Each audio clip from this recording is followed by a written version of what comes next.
লোটে বা লইট্টা এই মাছ খেতে কে না ভালোবাসে। আগে আমি খেতাম না, বাট যেদিন থেকে খেয়েছি সেদিন থেকে এই মাছের আমি প্রেমে পড়ে গেছি। তো চলো আমি যেভাবে রান্না করি সেভাবেই আজকে তোমাদের সাথে শেয়ার করছি। প্রথমেই কড়াইতে তেল গরম করে নিয়ে তার মধ্যে শুকনো লঙ্কা তেজপাতা দিয়ে জিরে ফোড়ন দিয়ে টমেটো এবং পেঁয়াজ দিয়ে ভালো করে ভেজে নিলাম। ভালো করে ভাজা হয়ে গেলে এর মধ্যে দিয়ে দিলাম আদা রসুন টমেটো জিরে এবং পেঁয়াজ ও লঙ্কার একটি পেস্ট এবং দিয়ে দিয়েছি কিছুটা পরিমাণে শুকনো লঙ্কা দিয়ে মশলাটিকে ভালো করে কষিয়ে নিলাম। আর তাতে দিয়েছি পরিমাণ মতো হলুদ। মশলাটি থেকে ভালো করে তেল ছেড়ে এলে এইবার চলে গেল কড়াইয়ের মধ্যে লইট্টা মাছ। উফ, এই মাছগুলো দেখতে যে কী লাগে আর খেতে তো অপূর্ব।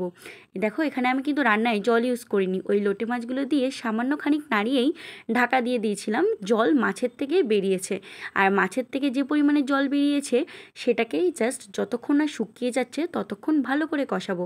এই যে কষাতে কষাতে ভালো করে শুকিয়ে এলে উপর দিয়ে সামান্য পরিমাণে গরম মশলা এবং ধনেপাতা দিয়ে কিছুটা পরিমাণে নাড়াচাড়া করে নিয়েই সার্ভ করে দেব আমাদের গরম গরম লইট্টা মাছের চচ্চড়ি। উফ, কী যে লাগে।